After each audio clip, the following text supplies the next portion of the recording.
approaches. But we suggest we need scientific and the evidence-based approaches for in our policy formulation. Third one, lack of involvement of the target population. Because of some in the AC room, they make the policy. But majority of them, they don't know what is going on. So third one, fifth one, not having empowered toward policy formulation among the civil society. That's one of major problem in Sri Lanka. We don't know about the policy. So majority of them, civil society, they don't know. Some paper article or newsletters, they mention there's a policy made. We are going to make a policy, but we don't know. We don't care about that. We don't have power.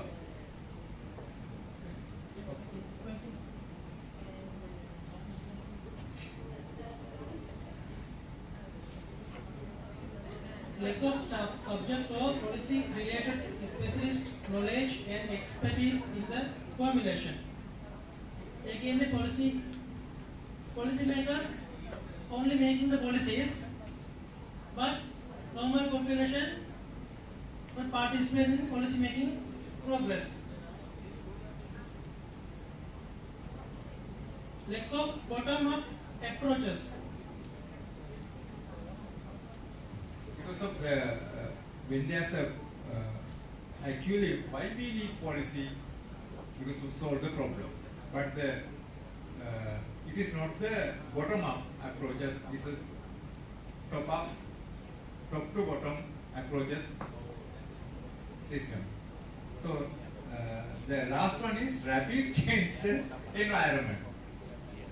I think he can explain about it. People can't cope up because when they, the modern people have many work. People are rapidly changing environment. When they start to do, that's a real problem in the present society. Because change by the environment is changing rapidly. When they start planning and doing and executing the work, change rapidly. Then again everything goes. Now the present Sri Lankan situation is like that. We don't know what is going to happen. All are afraid. You don't know who is the leader. What is the policy? See, one example is we didn't have a proper foreign policy. We didn't have a foreign policy because when they draft a foreign policy and get approval, successive government will come. Then they will change amendment. Then that minister will include some and he will make delay. And before he get approval from the parliament, again, so it is the state of the foreign policy. We don't have a real one foreign policy. That's all. Thank you very much.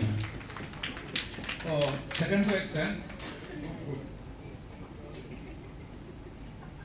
Sir, second question. Identify their recognition and social value. Maybe somewhere is give them more detail about this point.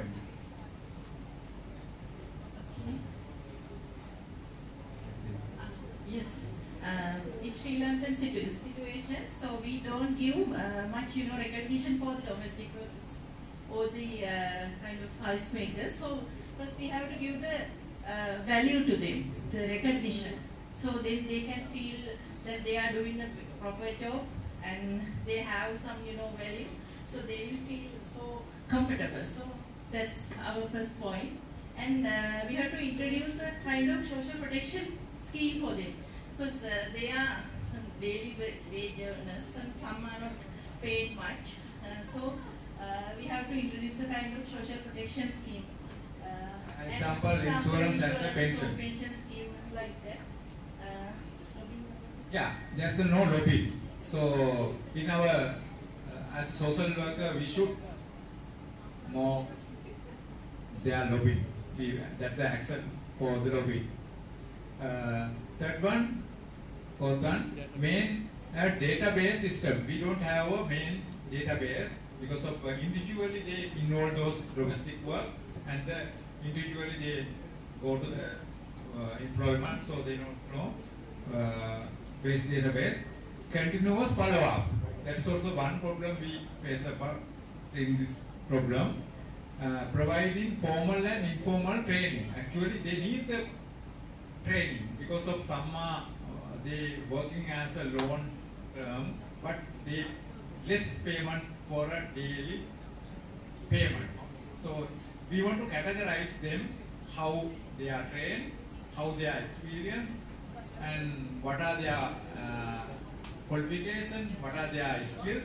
So we want to provide their formal and informal training. So next, last one is getting their participate in the GDP. For gross domestic products, so we have to get their participations to GDP. So they feel that they lose something to their country.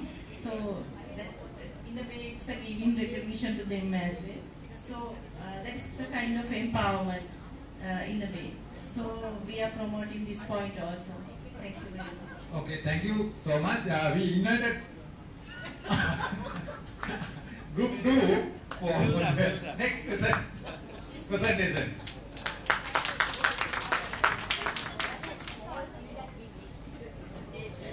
That is say that we discussed in the group that domestic workers are in the informal sector.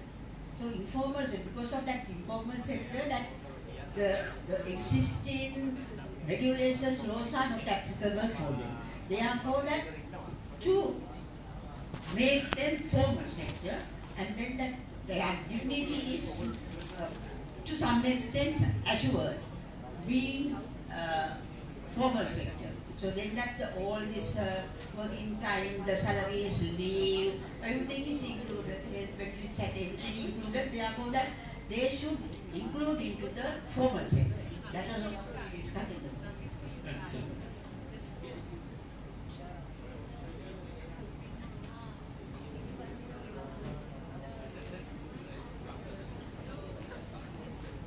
So I would like to invite group number 3.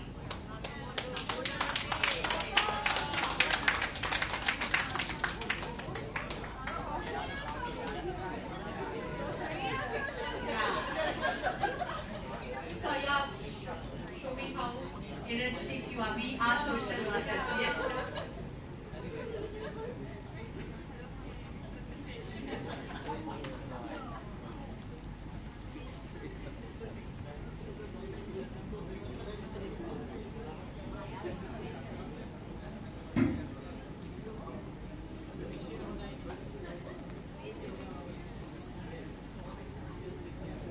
The question number 3, how would you consider the role of social workers in the entire process of social care policy implementation towards a resilient community?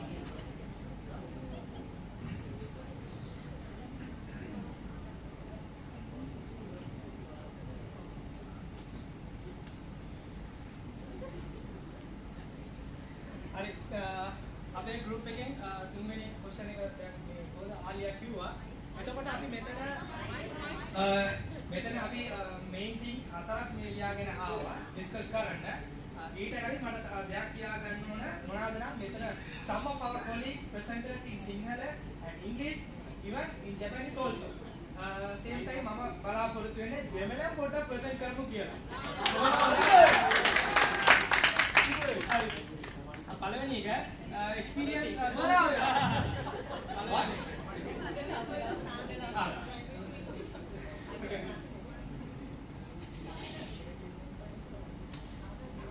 முதலாவதாக வந்தது சமூக சேவையாளர்கள் social workers வந்தது ஒரு சட்டம் இயற்றப்பட்டதாக இருந்ததுன்னு சொன்னா பெரும்பாலுமே வந்தது அது ஃபார்முலேஷன்ல வந்தது அவங்களை ஈடுபடுத்துறது இல்லை. அப்ப அதனால வந்தது முதலாவது நாங்க சொல்ல வர விஷயம் என்னன்னா அந்த தகமையான அதே மாதிரி எக்ஸ்பீரியன்ஸ்டான சோஷியல் ஒர்க்கர்ஸ் வந்தது அந்த சட்டங்களை இயற்ற டைம்லே சட்டங்களை வகுக்கிற டைம்லே அவங்கள அதுல ஈடுபடுத்தணும் என்றேதான் நாங்க முதலாவது எதிர்பார்க்கக்கூடிய விஷயம். What he just said is that we must include experienced social workers from the beginning before the implementation, because from the beginning of formulation, we must include experienced social workers to give us a knowledge and what is really happening in the grassroots level.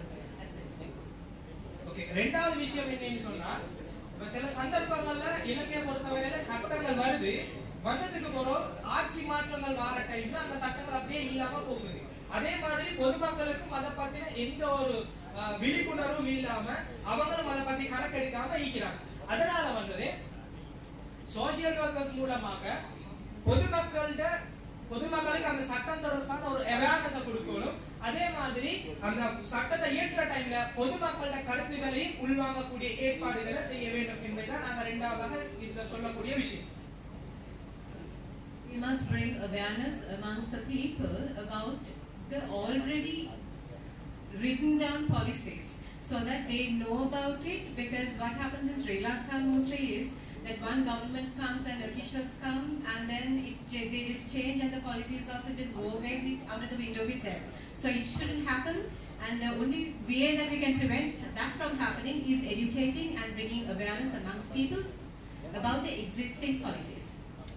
அதே மாதிரி மூணாவதாக இருக்கக்கூடிய விஷயம் என்னன்னா, இப்ப சில சட்டங்களை நாங்க எடுத்துக்கொண்டோம்னு சொன்னா, உதாரணமாக யூத் தொடர்பான ஏதாவது ஒரு பாலிசி எடுத்துக்கொண்டோம்னு சொன்னா, அந்த பாலிசியோட வந்து தொடர்புபடக்கூடிய இன்டர் ரிலேட்டடான இன்டர் கனெக்டான வந்து இந்த பாலிசிஸ் இருக்கும். உதாரணமாக இப்ப நாங்க எஜுகேஷனல் பாலிசிஸ் எடுத்துக்கொள்ளலாம். அதனால அப்படி ஒரு சட்டத்தை நாங்க இயற்ற டைம்ல அப்படி இன்டர் கனெக்ட் ஆகக்கூடிய சட்டங்களை முதலாவது நாங்க பாலிசி மேப்பிங்கோட போட்டு பார்த்தோம்னு சொன்னா, அதன் மூலமாக சோஷியல் ஒர்க்கர்ஸ்க்கு இந்த சட்டத்தை நல்ல முறையில கொண்டு வரக்கூடிய வாய்ப்புகள் இருக்கு. Through policy mapping, we must include all the relevant officials, including the social workers, in order to do the right thing. That's what he said.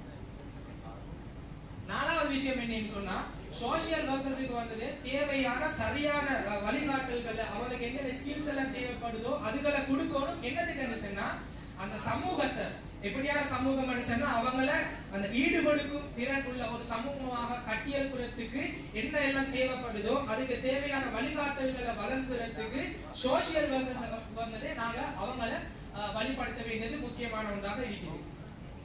Empower the social workers with the right skills and education to empower and build a resilient community.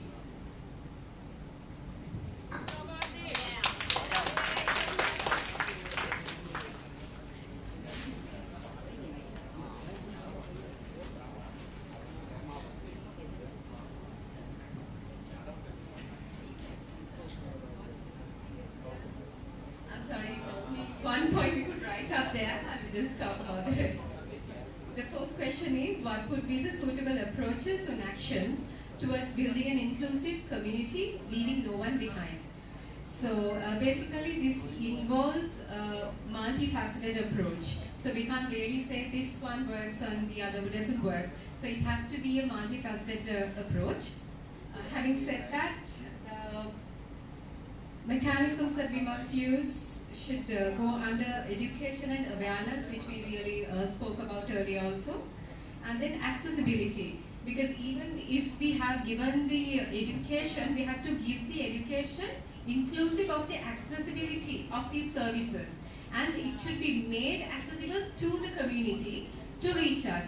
So the digitalization also must include here in this contemporary society. And also the disabled community are mostly there amongst the elderly. So we must make sure that just like in Sri Lanka we have midwives visiting people to make sure the maternity clinics are done properly. Like that we must have people to visit the elderly and get their opinion and the disabled under the same category to make them included in our policy making as well. The representation. Include diverse voices. We can't just do a policy making taking into one consideration or one aspect of the story. So we have to have a diverse inclusion of many voices. The next one is community engagement. Foster dialogue and collaboration, which is very important in any community-based policy making. Within different groups such as language services, counseling, financing, assistance, and many things come into play while we do this. So basically build from the grassroots is what we want to say. And like the SHA model that we were spoken earlier, it has to come building clusters in the society and working through them our way in forward. So do a proper quality research also is very needed in this. Thank you very much.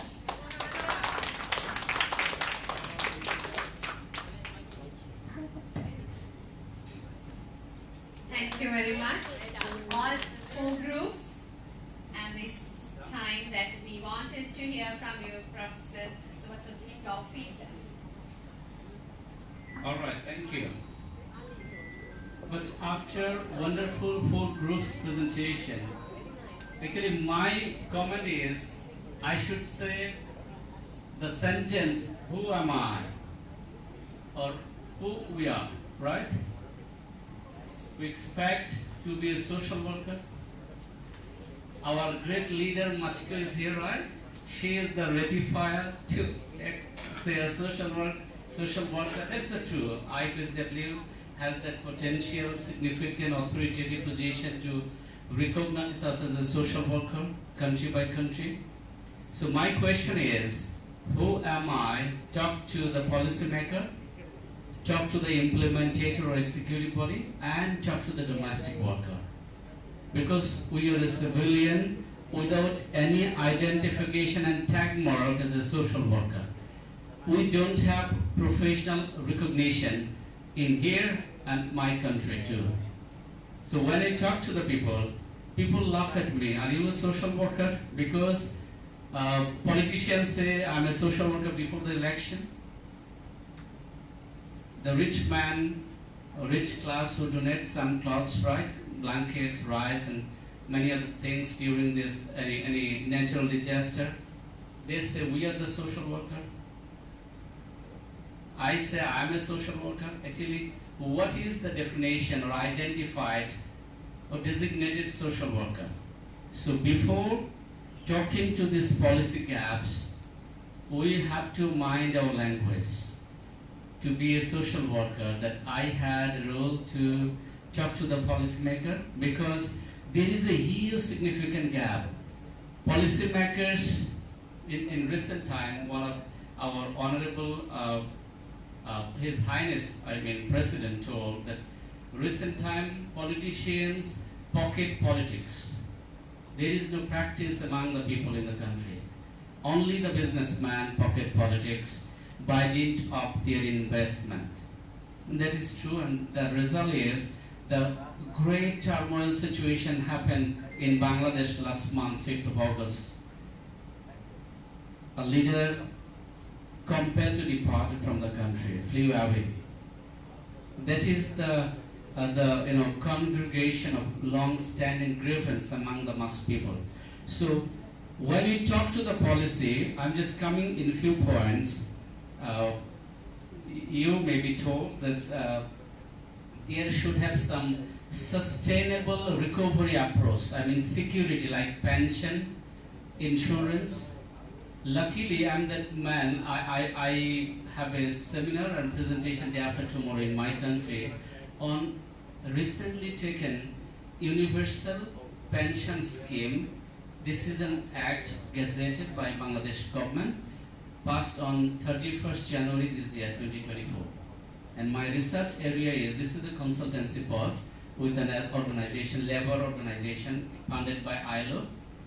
And their demand is to get feedback how universal pension scheme workable for the domestic worker, for the kindergarten school teacher, all are women, for the RNG sector women worker, and for the working lady in the parlor, beauty parlor. As the pension scheme name is Universal Pension Scheme. So our target is to get feedback from the respondent. 400 respondents will be responded, and 60 to 20 KII, case studies and focus group discussion will be held over there to get the feedback from the trade union corners, from the worker side, from the employer side, from the government body, from the Ministry of Welfare personnel, from the Ministry of Labor and Social Service Department, just to get the feedback how much they are paid and how much capable they are to contribute to the pension scheme, to secure their life in elderly time, aged time. So all are in a beginning stage. I am working there not as a social worker, I am working there as a researcher, as a teacher, but my mind is moving around. How can I contribute and put the word that social worker might be a bargaining position rather not except trade union. Trade union leaders bargaining in between the employers and the workers, but social worker has that position to bargain even with the trade union leaders to make a good position within the industry. So in our country situation, sir, you told that there is an environmental rapid changes. This is another big barrier because no policy is done through grounding research.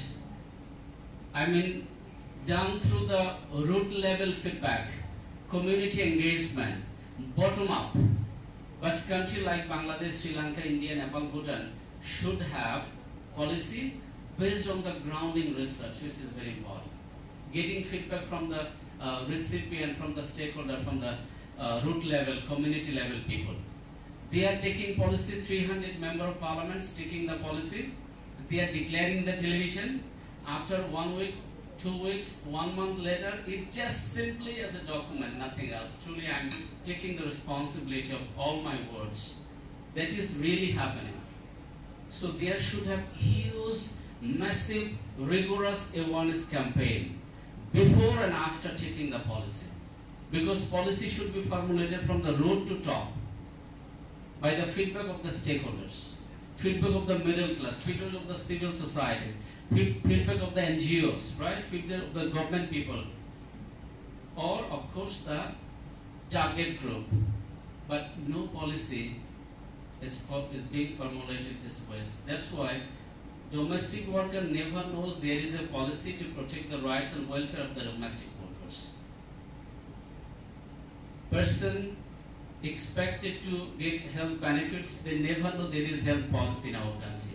Elderly people never know there is health, policy, elderly policy. Youth never know there is policy. So policy should be user friendly, which is a big gap in the developing countries so far.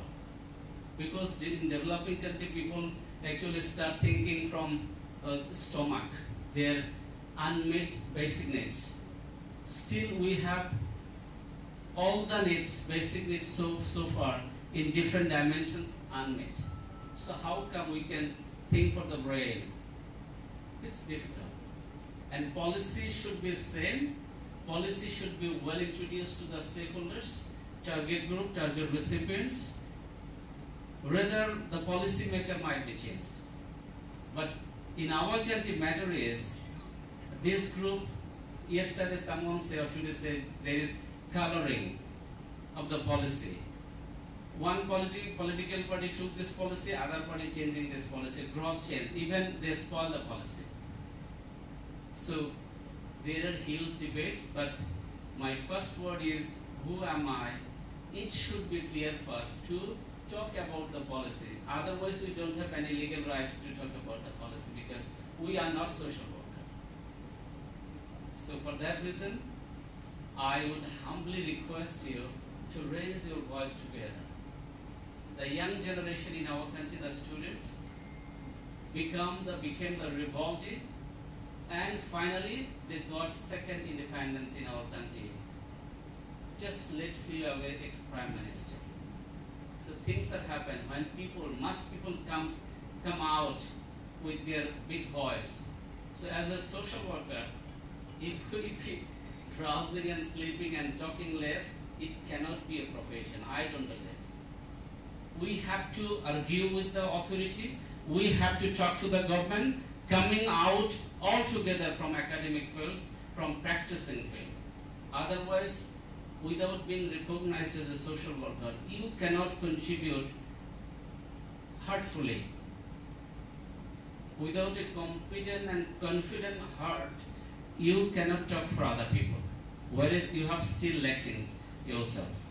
I might be wrong, I beg your pardon, but I am always similar like speaker.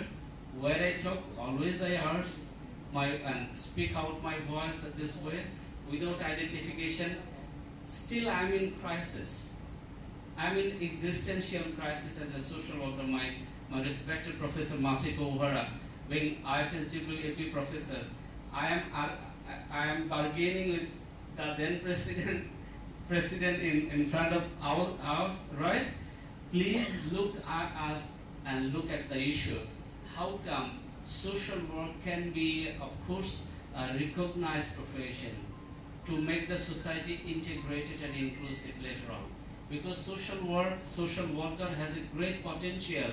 In the previous speaker, Professor Sharas told that health system inclusivity or integrated healthcare. Actually, I'm a mad person in that way, because whatever topic I got or I got chance, I always try to enter with social work sentiment. It might be a wrong concept. Last year, I got an invitation to talk in Arizona State University, USA, on integrated healthcare. Then I offered them, can I add social work intervention with this topic in Asia or in Bangladesh? Because with an integration, without social work, I cannot think the healthcare system can be integrated. Then accordingly, I just shared my thought there. After coming back, I committed then, just coming back to Bangladesh, I will publish a newsletter on integrated healthcare. Actually, because of the net, I cannot share. I will send the soft copy. Actually, that is my passion. I love to bring social work from my small capacity. So please put hands together. Then we might have every access to talk everywhere on the corner of social work. Thank you, everybody. Thank you.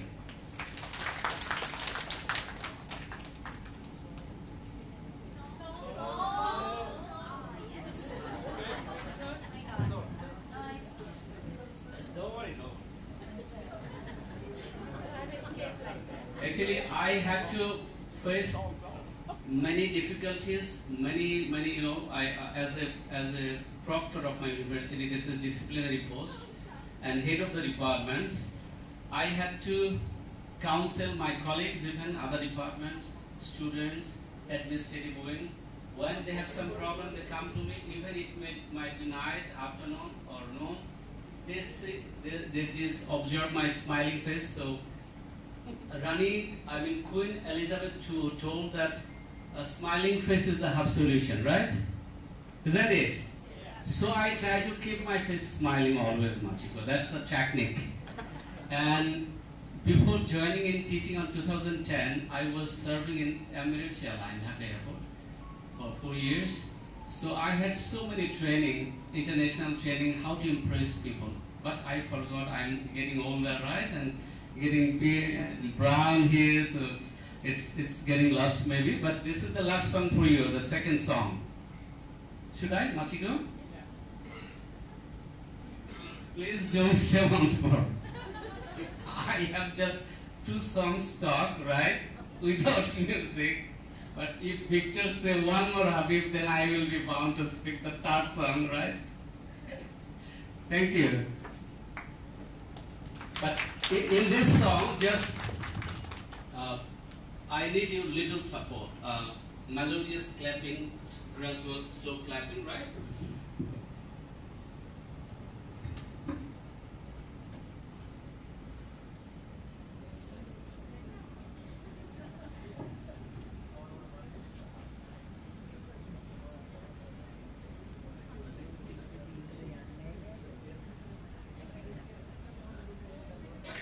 We should have full motion, full clapping together as well, not, what should I say, haphazard clapping, just clapping slowly together, right?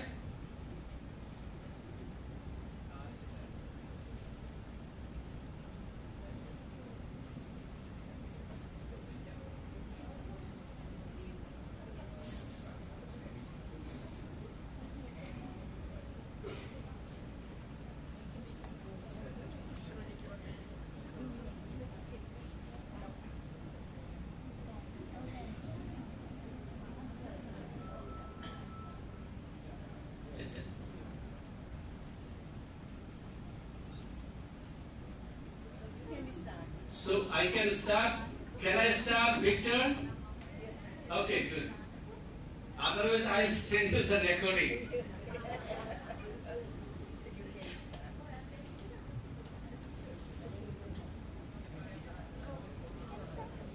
Bokul phul, shona diya hat keno bandhaile. Bokul phul, shona diya hat keno bandhaile.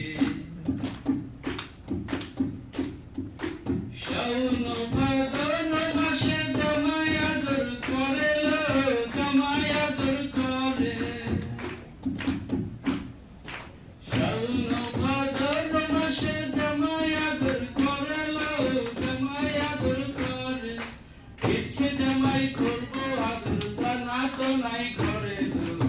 Bokul phul, shona diya hat keno bandhaile.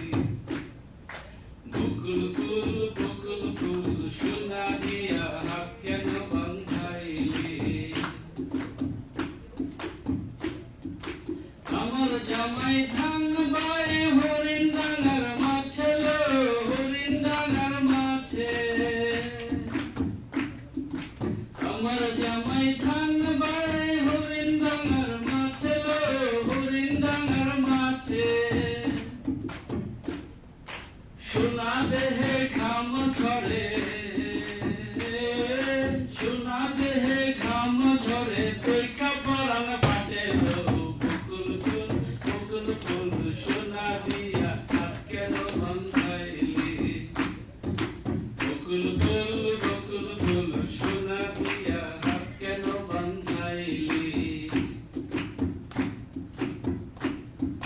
Shauno bhadono mashe jamai ador kore lo, jamai ador kore. Shauno bhadono mashe jamai ador kore lo, jamai ador kore. Ichhe jamai korbo ador, ichhe jamai korbo ador tana to nai kore lo. Bokul phul, shona diya hat keno bandhaile. Everybody! Bokul phul, shona diya hat keno bandhaile. Bokul phul, shona diya hat keno bandhaile. Bokul phul, shona diya hat keno bandhaile. Kimura, what do you think? Life is for enjoyment, right? So don't get sorrow, don't get.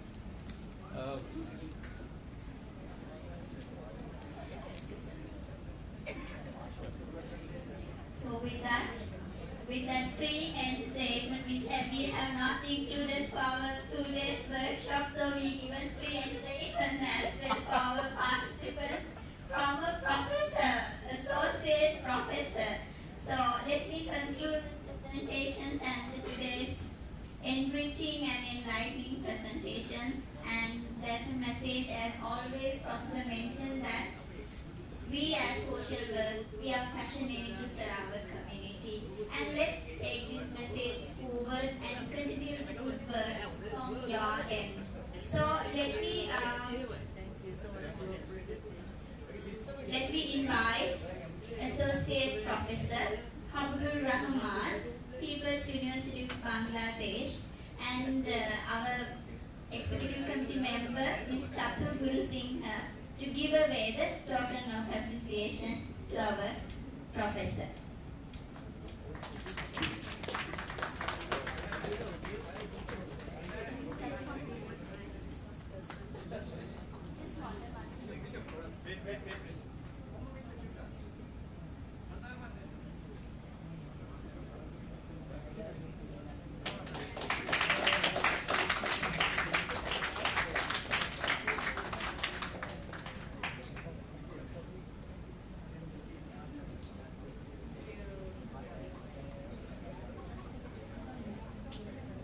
So slowly we have moved to the finishing part of 2-day workshop, and I think it's time to grasp what we have discussed. discuss throughout the day.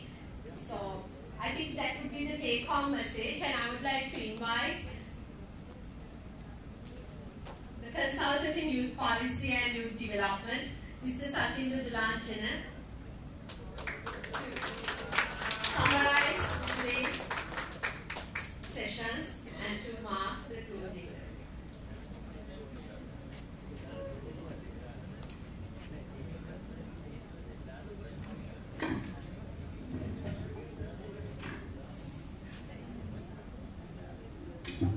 Good evening, ladies and gentlemen. So this morning we started with Dr. Victor's presentation about the migrant situation in Japan. So he mentioned that there are about 80,000 undocumented migrants in Japan, and also I'll try to be very brief because with the time constraint.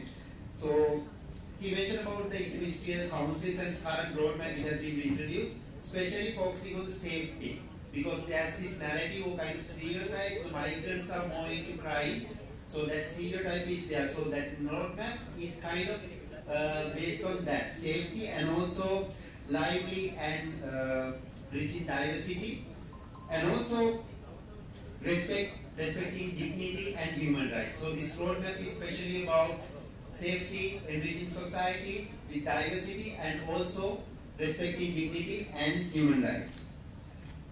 He also mentioned about that there is an issue when it comes to Japanese social work discipline, because Japanese social workers are not that much trained to work with non-Japanese people. So in that case, having 80,000 undocumented migrants, there is an issue catering their needs. And also there are about 200 kids, because these kids are also not, they are not catered through this current services which is in the social care sector.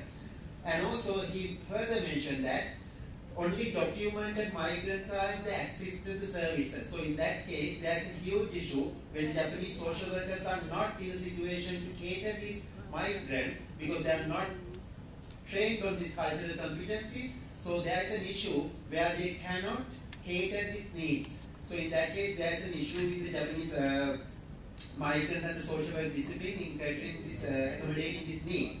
And also, he mentioned about there's one death in every year in the detention centers. Actually, as Sri Lankans, you may remember, a few years ago there was a Sri Lankan girl who died in a Japanese detention center. So there was a huge upheaval about that case in Sri Lanka. So we remembered when you were mentioning about that as well. And he further mentioned about how Japanese social worker needs to empower with this cultural competency. And also, after his presentation, we were proceeding with the group presentations. During the group presentations, mainly it was emphasized that we need to raise awareness, especially in order to reach out to the people and make sure the language barrier is addressed. Because even in Sri Lanka, when it comes to the language, yes, we are a multi-ethnic country, but sometimes the language barriers stand as a constraint. So in that case, even in our group's presentations, we discussed how the language could be a vehicle to provide this service to the unreached communities and the segments in the societies. And also, we further emphasize that we need to empower our social workers on cultural sensitivity. So there needs to be a cultural sensitization when it comes to social work discipline. Because let's say I'm a Sinhalese social worker going and working in a Muslim community. So I need to know what sort of a community events they are having, what sort of a community kind of sensitive areas that they are having, what is their food culture. We need to sensitize our social workers on the specific cultures. So that was also introduced within the group presentations. And also one of the questions you had posed in the presentation was how to connect these social workers with the social workers in the destination country. So one of our groups proposed that maybe there's a system. Let's say that there's a person in detention center, so he need to contact his family. So maybe the social workers in Sri Lanka would be placed in touch with the social workers in the destination countries through the foreign mission in that particular country. And also there was another suggestion from one of the groups to place a social worker in an embassy or a foreign mission if there's a requirement. Let's say there are high number of migrants in that particular country, so we can place a social worker or train a foreign diplomat, especially on social worker skills, in order to accommodate these needs. And also in the third presentation, group presentation, the question majorly they were asking, where are the social workers? Because most of the social workers' roles has been taken up by other professions. So in that case, one thing, either we need to train these professionals on social work skills, or we need to place our social workers in these professions. So that was emphasized in the group presentation. And also there was another emphasis on the current program delivered by institutions like National Development of Social Development. Especially they have field work, rural camps, community work, social welfare. These subjects are kind of preparing our social workers to address or accommodate these services. So that was emphasized, but there's a huge question mark how well we are doing that. There needs to be improvements on that segment, that area. Then we were moving ahead with,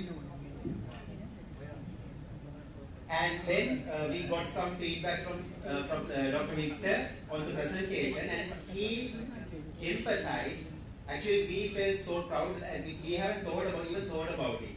We felt so inspired when you said that Sri Lanka is a place where you have an opportunity, because you are multi-ethnic, multicultural country. Because we really felt that, you mentioned that Japan is a very secular country. In that case, even without knowing, unintentionally, even if you see this room, we have Muslims here, we have Tamils here, we have Sinhalese here. All of us come together and like working in groups, we don't even feel that division. So in that case, when you mention it, that it really resonates with the group participants. Then we moved ahead with Professor Saroj's presentation, Challenges for Health Policy. Especially, he emphasized that there is an increasing need, but when it comes to provision of care, it is kind of decreasing, and we do not have enough adequate resources or human resources to accommodate that need. And also, he kind of opened our eyes with regard to medical cost. Yes, we have free health sector. Even when he was mentioning that, we really felt that how privileged we are.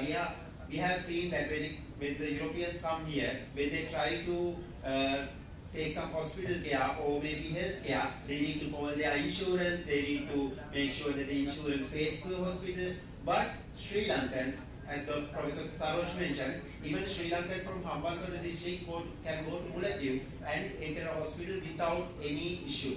Maybe we have taken it for granted, we didn't feel that. But the health sector, that we have that privilege here.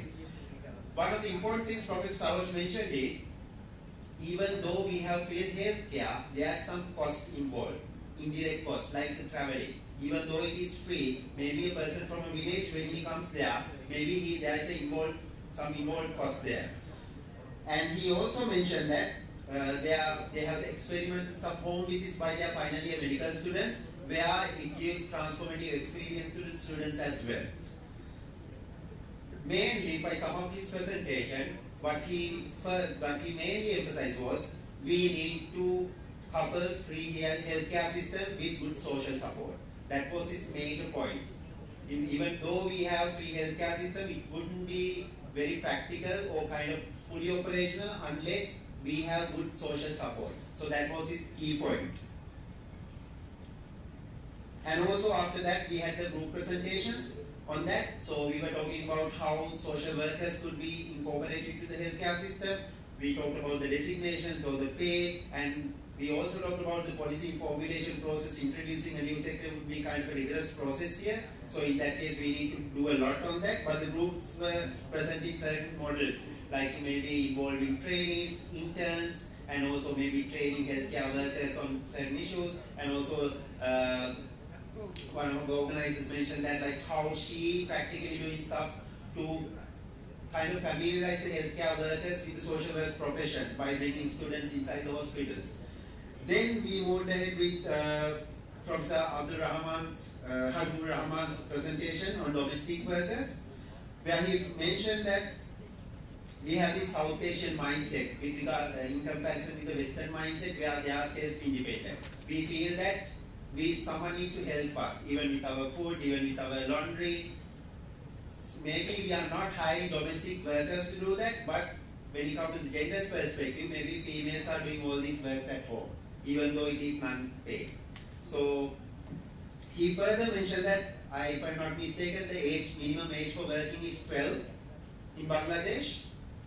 And also in comparison, in Sri Lanka, the minimum age for working is 16. So you can see the difference. And I would like to further emphasize, we have the Sustainable Development Goal number 8 on decent work. So this presentation, I feel it is kind of resonated or encompassing the some of the criteria or targets in goal number 8, Sustainable Development Goal number 8 for decent work. And then we proceeded with the group presentations. In the group presentations, we emphasized that there's a lack of involvement in social work, lack of involvement of social workers when it comes to the policy making processes. And also, we talked about how sustainable our approaches are, because there are plenty of approaches have been taken, but they are not sustainable. So that was also mentioned in the group presentations. And also, in the group presentations, we talked about the policy formulation processes. Even like his final remarks, he was mentioning that policy formulation processes, social workers can play a major role because it's not a bottom-up approach at the moment. If I give you like a brief example, Sri Lanka had a youth policy. Sri Lanka introduced a youth policy in 2014. 10 years time, there was no implementation because it was not consultative enough, it was not coming from the grassroots. So in that case, I feel that social workers can bring that public voice in the policy formulation process before policies are formulated. I think Professor Haibul was also kind of mentioning that. Summing up the day, I feel that mainly what we need to do is few things. We need to make sure that we identify ourselves as social workers. I'm reiterating what Professor Rahman mentioned at the end. Especially, our voice needs to be strong in order to empower someone else and in order to make someone else's voice strong. So in that case, we need a strong voice first. Then also, we need to see the coherence of our intervention, because if we are making one-off intervention here and there, it might be not coherent, it might not work. And also, with regard to social care policies need to be coherent. So there needs to be proper policy mapping even before any policies are being introduced. Most importantly, there should be proper evaluation and monitoring, because we might intervene, we might do a lot of stuff as social workers, but there needs to be proper evaluation for everything. And also, finally, it needs to be sustainable. Aligning with the Sustainable Development Goals, leaving no one behind, and making sure it's sustainable. Once again, reiterating from Rahman, unless there's public support, unless we really raise our voice and intervene and engage, policy is just literature. In order to give life to policy, we need to do something about it. We means ourselves who are here. It's not someone else, it's us.